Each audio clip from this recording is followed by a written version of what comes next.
Dia adalah Yadi, seorang supir angkutan umum minibus yang melayani rute kota M ke kota S, dan begitu juga sebaliknya.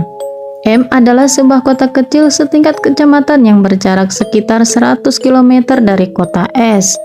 Durasi perjalanannya kurang lebih 5 jam.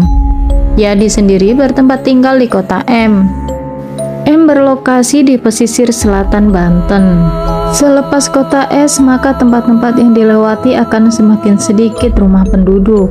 Apalagi semakin ke arah selatan, maka akan melewati perkebunan karet dan hutan-hutan sekunder. Dahulu sekitar tahun 90-an sampai tahun 2000-an, awal jalan menuju kota M dikenal rute yang rawan. Di tempat ini sering terjadi pembegalan pada malam hari yang mengincar kendaraan yang melintas, terlebih kendaraan berplat nomor di luar provinsi Banten. Di perkebunan karet itu sendiri, tak jarang pada saat hari mulai terang, penduduk setempat menemukan mayat yang tak dikenal. Kabarnya mayat-mayat itu adalah korban pembunuhan dari tempat lain yang dibuang di tempat itu, korban tabrak lari atau korban pembegalan. Saat ini kondisinya sudah jauh lebih aman, meskipun perkebunan sawit dan hutan-hutan sekunder masih tetap ada. Namun tetap saja orang merasa segan jika harus melewati jalan itu di malam hari di atas pukul 9 malam. Karena biar bagaimanapun melewati kebun dan hutan pada malam hari bagi sebagian besar orang adalah hal yang menakutkan.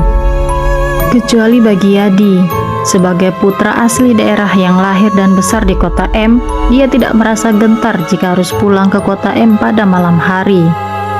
Seperti pada sore itu, sebagaimana Yadi bersiap melayani penumpang yang hendak menuju kota M maupun daerah-daerah lain yang dilewati oleh trayek minibusnya. Minibusnya adalah yang berangkat terakhir di hari itu dari terminal bus kota S. Yadi sengaja mengambil waktu sore karena sekalian pulang ke rumahnya. Waktu menunjukkan pukul 5 sore. Menjelang maghrib, minibusnya keluar dari terminal. Selama setengah jam menunggu, ia mendapati 4 penumpang dari kapasitas 12 penumpang apabila sesuai kursi yang tersedia. Sampai di kota P, minibusnya kembali memasuki terminal untuk transit dan mengangkut penumpang lain yang hendak ke kota M. Kota P merupakan kota yang terletak di tengah-tengah antara kota S dan kota M. Tapi jika dibanding kota M, kota P masih jauh lebih ramai. "Ayo, M, kata Yadi setengah berteriak mempromosikan tujuan minibusnya kepada calon penumpang yang barangkali sore menjelang malam itu hendak menuju ke kota M atau daerah setempat. Akhirnya 3 orang penumpang tambahan didapati, menjadikan sementara total 7 orang penumpang dalam minibusnya. Yadi melanjutkan perjalanan. Saat itu waktu telah menunjukkan pukul 8:30 malam.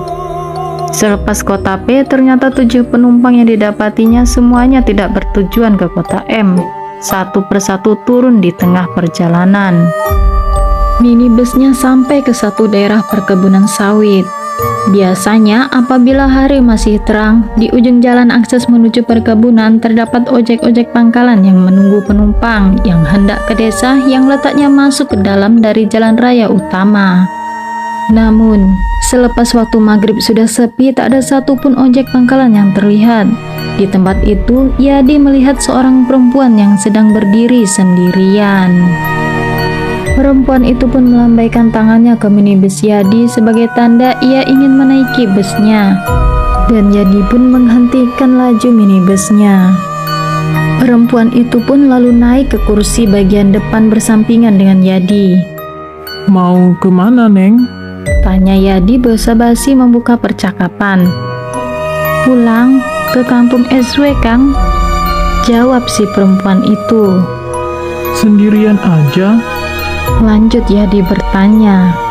"Iya," balas si perempuan itu. Dan Yadi melihat perut perempuan itu sedikit besar, sedang mengandung rupanya. "Neng, sudah berapa bulan hamilnya?" tanya Yadi. 7 bulan, Kang," jawab si perempuan itu. "Kok pergi jam segini? Sendirian aja, mana lagi hamil pula. Suami si Neng kemana gitu?" "Ada di rumah, Kang," Jawab si perempuan itu. Yadi selintas berpikir, mungkin perempuan ini sedang bermasalah dengan suaminya. Lalu ia memutuskan pulang sendirian ke rumah orang tuanya. Sepanjang perjalanan, penumpang perempuannya itu lebih banyak diam seolah enggan bercakap. Pertanyaan Yadi dijawab hanya seperlunya saja. Yadi mengajak bercakap penumpangnya itu tidak ada maksud apa-apa selain semata memecah kesunyian di perjalanan. Neng namanya siapa? Tanya Yadi. Mina, Kang, jawab si perempuan itu. Kalau kampung SW mah sudah Sarah pulang sama saya kan orang M. Kata Yadi. Tapi tidak ada respon dari perempuan itu. Nanti saya antar sampai depan rumah ya, Neng. Jam segini mah pasti udah nggak ada ojek. Sampailah minibus itu di daerah SW. Sebagaimana janji Yadi, ia bermaksud hendak mengantar penumpangnya itu sampai depan rumah. Ternyata lokasi rumahnya cukup jauh masuk dari jalan raya. Tidak banyak rumah penduduk yang ditemui, lebih didominasi kebun yang ditanami pohon jenjeng. Yang mana rumahnya, Neng? Tanya Yadi. Itu, Kang, yang rumah cat biru, jawab si perempuan itu.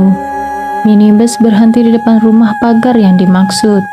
Berapa ongkosnya, Kang? Tanya si penumpang itu. Udah, nggak apa-apa, nggak usah. Yadi merasa iba kepada penumpangnya itu sehingga dia tidak mau diberikan ongkos. Setelah mengucap terima kasih, perempuan itu membuka pintu minibus dan turun perlahan. Ia masuk ke dalam rumah tanpa menoleh-noleh lagi. Yadi melihat-lihat sekeliling rumah si penumpang itu. Ia melihat bendera kuning terpasang. Oh, ada keluarganya yang meninggal rupanya, makanya dia pulang, kata Yadi dalam hatinya. Yadi lalu memutar balik minibusnya menuju ke arah jalan raya. Setiba di jalan raya, tidak jauh dari belokan menuju kampung rumah si penumpang, Yadi menghentikan minibusnya di sebuah warung yang masih buka dengan maksud hendak membeli rokok. Pemilik toko yang melihat minibus Yadi keluar dari arah perkampungan menanyakan dari mana Yadi barusan. Dijawab oleh Yadi bahwa ia baru saja mengantar penumpang perempuan sampai depan rumahnya. Habis nggak tega, Pak. Perempuan sendirian udah jam segini, mana lagi hamil pula. Papar si Yadi. Di mana turunnya? Tanya si bapak pemilik warung itu. Itu, Pak, deket kebun jenjeng, yang rumahnya cat biru. Nama si enengnya Mina katanya. Jawab si Yadi. Siapa kau? Mina? Tanya si bapak dengan nada seolah kaget dan bingung. Iya, Mina. Kenapa gitu, Pak? Tanya Yadi kepada bapak itu. Nggak salah, Kang. Orangnya lagi hamil. Tanya si bapak seolah butuh penegasan dari si Yadi. Iya, kan saya bilang juga lagi hamil tadi. Gerang si Yadi.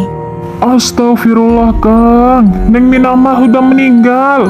Ini udah 7 harinya. Barusan habis sholat maghrib orang-orang tahlilan di rumahnya. Gerang si bapak. Mendengar paparan si bapak pemilik toko, Yadi terdiam. Wajahnya terlihat pucat dan bibirnya gemeteran seperti ingin mengucapkan sesuatu namun tak mampu dikeluarkan. 7 hari lalu di perkampungan pekerja kebun sawit, seorang perempuan muda dalam kondisi hamil ditemukan meninggal dunia di kamar mandi oleh suaminya. Ia terpeleset jatuh dan tidak sempat tertolong. Saat kejadian suaminya sedang bekerja di kebun sawit. Perempuan itu bernama Mina.